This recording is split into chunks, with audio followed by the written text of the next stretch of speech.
Miracle Mindedness Workbook for Students, Lesson 14. God did not create a meaningless world. The idea for today is, of course, the reason why a meaningless world is impossible.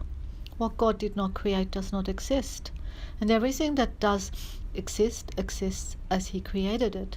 The world you see has nothing to do with reality. It is of your own making, and it does not exist. The exercises for today are to be practiced with eyes closed throughout.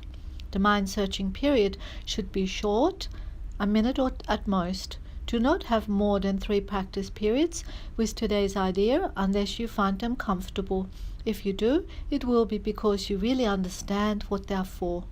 The idea for today is another step in learning to let go the thoughts that you have written on the world and see the Word of God in their place.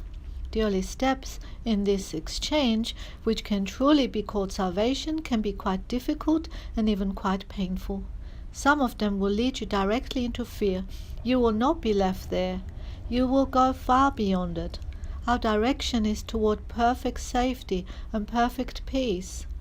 With eyes closed, think of all the horrors in the world that cross your mind. Name each one as it occurs to you and then deny its reality. God did not create it, and so it is not real. Say, for example, God did not create that war, and so it is not real. God did not create that airplane crash, and so it is not real. God did not create that disaster. Specify, and so it is not real. Suitable subjects for the application for today's idea also include anything you are afraid might happen to you or to anyone about whom you are concerned. In each case, name the disaster quite specifically.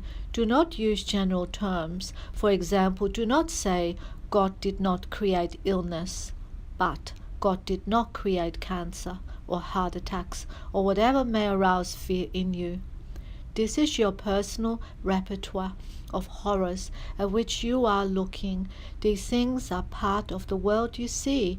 Some of them are shared illusions and others are part of your personal hell. It does not matter. What God did not create can only be your own mind apart from His. Therefore, it has no meaning. In recognition of this fact, conclude the practice periods by repeating today's idea. God did not create a meaningless world. The idea for today can, of course, be applied to anything that disturbs you during the day. Aside from the practice periods, be very specific in applying it and say, God did not create a meaningless world. He did not create. Specify the situation which is disturbing you, and so it is not real.